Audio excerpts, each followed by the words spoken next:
नमस्कार दोस्तों, मेरा नाम है अमृत और आप देख रहे हैं हॉलीवुड हिंदी तड़का। आज हम जिस मूवी की एक्सप्लेनेशन करने जा रहे हैं वो सन 2006 में आई biographical drama movie the Pursuit of Happyness है, जो क्रिस गार्डनर की जिंदगी पर आधारित है।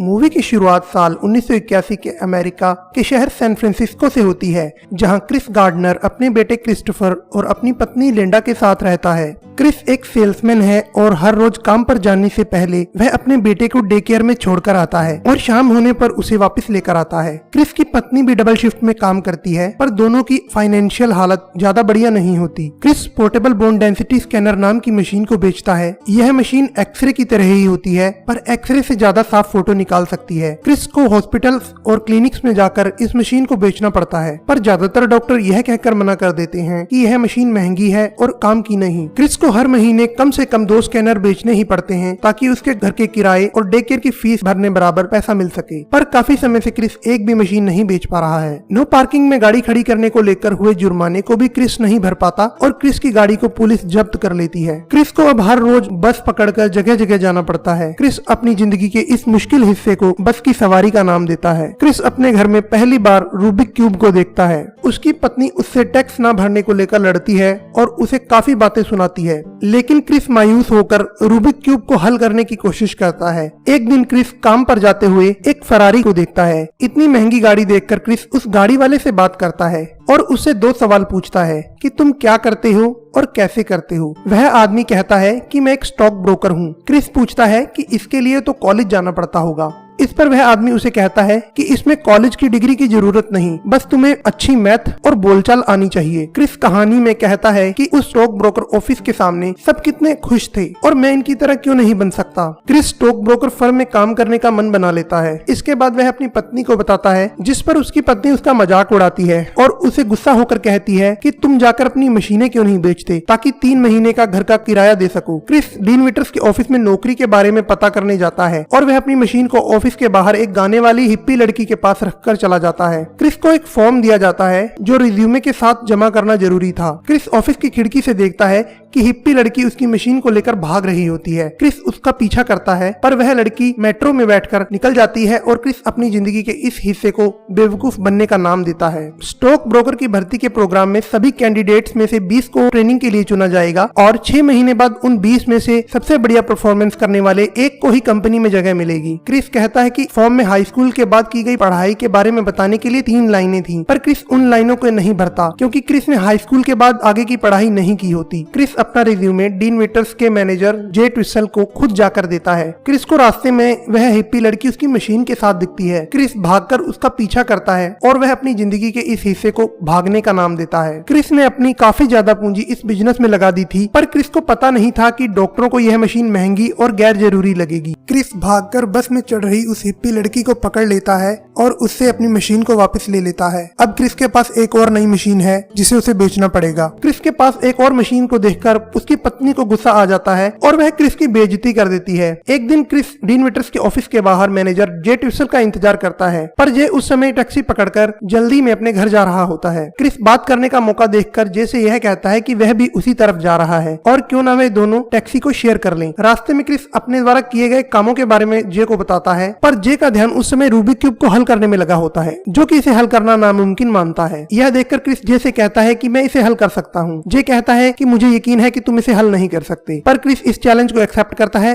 और इसे हल करना शुरू कर देता है। जे काफी हैरान होता है जब क्रिस उसके घर पहुंचने से पहले ही रूबिक क्यूब को हल कर देता है। हैरानी भरे जे को टैक्सी का किराया देना याद नहीं रहता। टैक्सी का किराया लगभग $20 हो जाता है और क्रिस की जेब में सिर्फ $5 का ही नोट होता है। गाड़ी धीमी होने पर क्रिस मशीन को लेकर टैक्सी से उतरकर भाग जाता है। टैक्सी ड्राइवर से बचने के लिए क्रिस एक मेट्रो में घुस जाता है, पर ट्रेन में घुसते समय जिस हाथ में मशीन होती है वह हाथ दरवाजे के बाहर रह जाता है। मशीन प्लेटफॉर्म पर गिर जाती है और क्रिस ट्रेन में मजबूर होकर रह जाता है। मशीन एक बेघर आदमी उठा लेता है और क्रिस को घर पहुंचने में देर हो जाती है। इस पर उसकी पत्नी नाराज होकर क्रिस्टोफर को लेकर घर से चली जाती है। क्रिस कहानी में कहता है कि उस समय मैंने जिंदगी के असली मकसद के बारे में सोचा कि शायद खुशी का असली मतलब उसका पीछा करना ही होता है। क्रिस घर जाकर बहुत परेशान हो जाता है, तभी उसके फोन की घंटी बजती है। यह कॉल जे ट्विसल की होती है, जो क्रिस से मिलना चाहता है। जे उसे 2 दिन बाद सुबह 10 बजे की अपॉइंटमेंट दे देता है। वह उसे ट्रेनिंग के लिए आने वाले कैंडिडेट्स के इंटरव्यू के लिए बुलाता है। जे उसे अपनी सेक्रेटरी का नंबर देता है, पर क्रिस के पास पेन न होने की वजह से क्रिस उसको अपने दिमाग में ही याद कर लेता है। अगले दिन उसकी पत्नी क्रिस्टोफर को डे केयर में लेकर आती है, जहाँ पर क्रिस और उसकी पत्नी की कहासुनी हो जाती है। लिंडा उसे कहती है कि अब वह क्रिस के साथ इतनी गरीबी की हालत में नहीं रहना चाहती और वह अपनी बहन के पास न्यूयॉर्क में काम करने के लिए जा रही है। क्रिस क्रिस्टोफर को अपने पास में रखने की बात करता है। क्रिस अपने बेटे को घर ले आता है। उस रात क्रिस का मकान मालिक क्रिस के दरवाजे पर आता है और क्रिस को 3 महीने का किराया न देने की वजह से एक दिन में मकान खाली करने के लिए कहता है। मकान मालिक घर को पेंट करवाकर नए किराएदारों को देने वाला था, पर क्रिस उससे मिन्नत करके 1-2 दिन का टाइम ले लेता है। इसके बदले में उसे घर को पेंट करना होगा। दूसरे दिन क्रिस घर को पेंट कर रहा होता है, तभी उसके दरवाजे पर 2 पुलिस वाले आते हैं, जो उसको गाड़ी के पार्किंग फाइन न भरने की वजह से पुलिस स्टेशन ले जाते हैं। क्रिस अपने बैंक में से कुछ बचे खुचे पैसों से पार्किंग फाइन भरता है, पर बैंक दूसरे दिन 9 बजे खुलेंगे, तभी चेक क्लियर हो पाएंगे। तब तक क्रिस को रात लॉकअप में ही बितानी पड़ेगी। क्रिस इस बात को लेकर बहुत घबरा जाता है, क्योंकि क्रिस की दूसरे दिन मीटिंग है और शाम को उसे अपने बेटे को भी लेने जाना है। पर क्रिस लॉकअप में होने की वजह से ऐसा नहीं कर पाएगा। इसीलिए क्रिस अपनी पत्नी को फोन करके क्रिस्टोफर को डे केयर से लाकर रात अपने साथ रखने के लिए कहता है। दूसरे दिन 9 बजे चेक क्लियर हो जाता है और क्रिस रंग करते वक्त पहनी गंदी पुरानी जैकेट में ही इंटरव्यू के लिए चला जाता है। क्रिस ने इंटरव्यू के लिए कोई भी बढ़िया पैंट शर्ट और कोट नहीं पहना होता, इसलिए वह बहुत नर्वस होता है। वह अंदर जाकर इंटरव्यू पैनल से मिलता है, जिसमें जेट विसल समेत डीन वेटर्स के सभी हेड ऑफिसर मौजूद होते हैं। वे क्रिस के पेंट लगे पुराने कपड़ों और बुरी हालत को देखकर नाखुश होते हैं, पर तभी क्रिस अपने साथ हुई घटना को सच्चाई से बता देता है कि उसे पार्किंग फाइन न भर पाने के लिए गिरफ्तार कर लिया गया था। विटर्स फर्म के हेड मिस्टर फॉर्म उससे सवाल पूछते हैं, जिनका जवाब क्रिस खूबसूरती से और कॉन्फिडेंस से देता है। जे भी पैनल के सामने क्रिस की तारीफ करता है। मिस्टर फॉर्म उससे पूछते हैं कि अगर कोई आदमी बिना शर्ट इंटरव्यू में आ जाए और मैं उसे काम पर रख लूं तो तुम क्या कहोगे। क्रिस बहुत खूबसूरती से जवाब देता है कि फिर जरूर उस आदमी ने बहुत अच्छी पैंट पहनी होगी। पैनल क्रिस की हाजिर जवाबी से बहुत खुश हो जाता है और उसे ट्रेनिंग प्रोग्राम में जगह मिल जाती है, पर क्रिस को इस बात का पता नहीं था कि ट्रेनिंग के दौरान उसे सैलरी नहीं मिलेगी। वह ये बात जे से कहता है। जे कहता है कि उसके पास आज रात तक का टाइम है, वह डिसाइड कर ले, नहीं तो उसकी जगह किसी और को दे दी जाएगी। क्रिस कहानी में कहता है कि वहाँ कोई सैलरी नहीं थी और ना ही नौकरी की गारंटी। अगर आप 20 में से एक सिलेक्ट होने वाले इंसान नहीं हो तो अगले 6 महीने तक आप और किसी इन्वेस्टमेंट फर्म में काम नहीं कर सकते। इन 6 महीनों का खर्च निकालने के लिए क्रिस के पास बस स्कैनर बेचना ही एक जरिया था। क्रिस की पत्नी क्रिस्टोफर को डे केयर से वापस ले आती है और न्यूयॉर्क जाने से पहले क्रिस को अलविदा कहकर चली जाती है। क्रिस अपनी पत्नी को जाते देख बहुत दुखी होता है। क्रिस जे को फोन करके कंफर्म कर देता है कि वह यह ट्रेनिंग प्रोग्राम में आना चाहता है। क्रिस अपना सारा सामान बांधकर घर को खाली कर देता है और अपने एक दोस्त की मदद से थोड़ी दूर ही एक मोटल में रहने चला जाता है। क्रिस अपने बेटे को बास्केटबॉल खिलाने के लिए ले जाता है। क्रिस्टोफर कहता है कि वह बास्केटबॉल का प्लेयर बनना चाहता है, पर क्रिस उसे कहता है इसकी बजाय तुम किसी अच्छी नौकरी या कैरियर बनाने की तरफ ध्यान देना। क्रिस्टोफर यह बात सुनकर काफी उदास हो जाता है। तभी क्रिस को गलती का एहसास होता है। वह क्रिस्टोफर से बहुत खूबसूरत बात कहता है कि कभी भी किसी को यह मत कहने देना कि यह काम तुम नहीं कर सकते, यहाँ तक कि मुझे भी नहीं। अगर तुम्हारा कुछ बनने का सपना है तो तुम्हें हर कीमत पर उस सपने की रक्षा करनी होगी। जब लोग किसी काम को नहीं कर पाते तो वह आपके मनोबल को भी यह कहकर तोड़ते हैं कि तुम भी यह काम नहीं कर सकते। अगर तुम्हें कुछ पाना है तो उसे किसी भी कीमत पर हासिल करो। इसके बाद वह अपने बेटे को लेकर हॉस्पिटल्स में स्कैनर बेचने के लिए जाता है, जिसे एक डॉक्टर खरीद लेता है और क्रिस को इसके बदले में $250 मिलते हैं। दूसरे दिन क्रिस तैयार होकर विटर्स ऑफिस में काम करने के लिए आ जाता है और अपनी जिंदगी के इस हिस्से को इंटर्नशिप का नाम देता है। ट्रेनिंग सुपरवाइजर उन 20 को काम करने का तरीका समझाता है कि तुम्हें इस इलाके की सभी बड़ी कंपनियों के सीईओ और एम्प्लॉइज के नंबर दिए जाएंगे, जिन्हें तुम्हें कॉल करके कन्विंस करना है कि वे अपने पैसे का इन्वेस्टमेंट डीन वेटर्स को मैनेज करने दें। कन्विंस करने के लिए उन्हें जितना भी हो सके करना होगा। क्रिस बताता है कि यह काम उसके लिए बिल्कुल सीधा था। जितनी ज्यादा कॉल उतनी ज्यादा उम्मीद, जितनी ज्यादा उम्मीद उतने ज्यादा कस्टमर, और जितने ज्यादा कस्टमर कंपनी को उतना ही ज्यादा मुनाफा होगा। सुपरवाइजर कहता है कि ट्रेनिंग के बाद तुम्हारा एक एग्जाम होगा और पिछले साल सबसे ज्यादा 96% नंबर पाने वाले को भी नौकरी नहीं मिली थी। विटर फर्म कैंडिडेट के परफॉर्मेंस को ध्यान में रखकर नौकरी देती है। क्रिस हर रोज ऑफिस जल्दी आकर पूरी मेहनत से काम शुरू करता है, पर उसका सुपरवाइजर उससे अपने ही काम करवाता है, जैसे कॉफी लाना, डोनट लाना और खाना लाना। इससे क्रिस का काफी टाइम बर्बाद होता है, पर क्रिस उसे कभी मना नहीं करता। क्रिस एक के बाद एक नए क्लाइंट को फोन करके मीटिंग फिक्स करवाता है, पर वह नाकाबिल और कम आका हुआ महसूस करता है। क्रिस बताता है कि हर रोज काम खत्म करके 4 बजे वे अपने बेटे को डे केयर से लेने जाता है और शहर को पार करके दूसरी तरफ मोटल में वापस आता है। डीन वेटर्स फर्म के लिए सबसे ज्यादा प्रॉफिट लाने वाले एम्प्लॉय को ट्रेनिंग के अंत में काम पर रख लिया जाएगा। क्रिस कहता है कि सभी कैंडिडेट 7 बजे तक अपना काम निपटाते हैं, पर क्रिस को अपने बेटे की वजह से 4 बजे ही ऑफिस से जाना पड़ता है। दूसरे लोग जितना काम 9 घंटों में खत्म करते हैं, क्रिस 6 घंटों में उतना काम कर लेता है। टाइम बचाने के लिए क्रिस पानी पीने भी नहीं जाता, इसलिए उसके टॉयलेट जाने का भी टाइम बच जाता है। पर इतना करने पर भी 2 महीने बाद क्रिस लिस्ट में टॉप लोगों तक कॉल नहीं कर पाता है। क्रिस एक शॉर्टकट लेता है और पैसिफिक बेल के सीईओ वॉल्टर रिबन को कॉल करता है। मिस्टर वॉल्टर को कंपनी के पेंशन फंड के तहत दिए गए पैसों को इन्वेस्ट करवाने के लिए क्रिस उनसे मिलना चाहता है। मिस्टर वॉल्टर उसे 20 मिनट में मिलने के लिए बुलाते हैं क्योंकि इसके बाद उन्हें फुटबॉल का गेम देखने के लिए निकलना था। क्रिस भागते हुए ऑफिस से निकलता है पर उसका सुपरवाइजर उसे अपनी गाड़ी की चाबी देकर उसे पार्किंग में गाड़ी खड़ी करने को कहता है। काफी मशक्कत के बाद भी क्रिस को ऑफिस के पास कोई जगह नहीं मिल पाती और क्रिस गाड़ी को एक जगह खड़ी कर देता है। वह वॉल्टर रिबन के ऑफिस में पहुंचता है पर वॉल्टर रिबन उस समय जा चुके होते हैं। क्रिस के सुपरवाइजर की गाड़ी पर भी पार्किंग फाइन पड़ जाता है और उसे भी क्रिस जमा करता है। क्रिस अपने बेटे को फुटबॉल की गेम दिखाने ले जाने का प्लान बनाता है। उससे पहले वह वॉल्टर रिबन के घर जाकर उनसे न मिल पाने के लिए माफी मांगता है। वॉल्टर रिबन भी अपने बेटे के साथ फुटबॉल देखने जा रहे होते हैं और वह क्रिस और क्रिस्टोफर को अपने साथ ले जाते हैं। वह गेम को एक बड़े से वीआईपी लॉन्च से देखते हैं। उस लॉन्च में लोगों के चेहरे पर खुशी देखकर क्रिस सोचता है कि क्या मुझे भी कभी खुशी मिल पाएगी और क्या मैं भी अपनी मंजिल पालूंगा।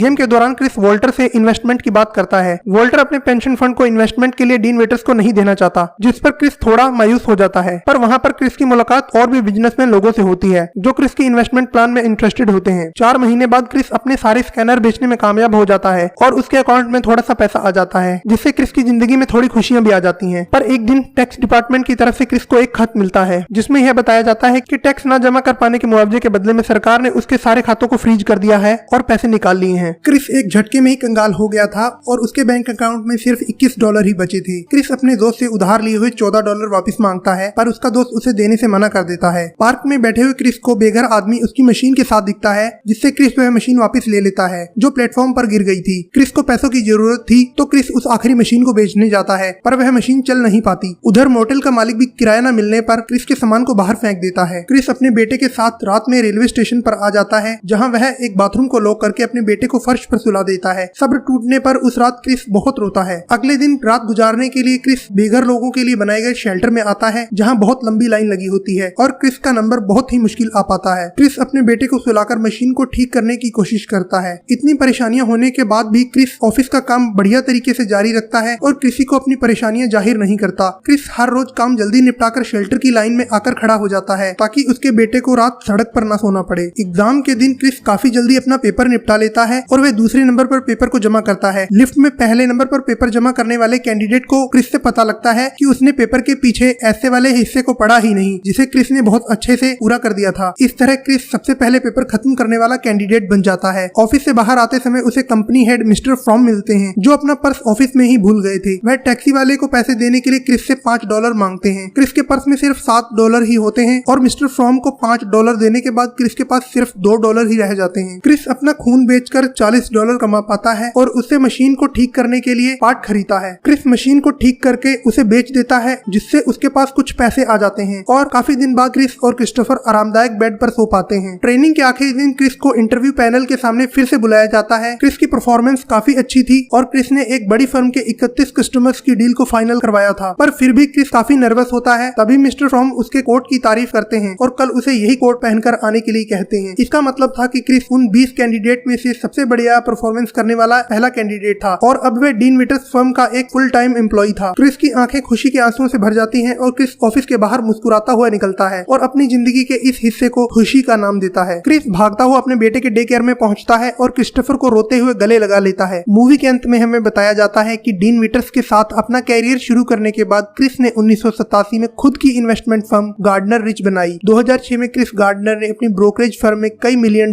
की डील्स में अपने माइनॉरिटी स्टेक्स को बेचा। मूवी अपने पीछे हमारे लिए एक सीख छोड़ जाती है कि self confidence, hard work, determination और पेशेंस से हर नामुमकिन लगने वाली मंजिल को भी पाया जा सकता है। मूवी के लास्ट सीन में असली क्रिस गार्डनर को मूवी वाले क्रिस के पास से गुजरते हुए दिखाया जाता है। इस मूवी में क्रिस गार्डनर का रोल निभाया है विल स्मिथ ने और क्रिस्टोफर का रोल निभाया है विल स्मिथ के बेटे जेडन क्रिस्टोफर स्मिथ ने। IMDb पर इस मूवी ने 8 आउट ऑफ 10 स्कोर किया है। अगर आपको यह वीडियो पसंद आई तो प्लीज लाइक, शेयर और सब्सक्राइब जरूर करें और बेल आइकन को दबा दें ताकि आगे आने वाली वीडियो एक्सप्लेनेशंस की खबर आप तक जल्दी से जल्दी पहुंच पाए। तब तक के लिए गुड बाय।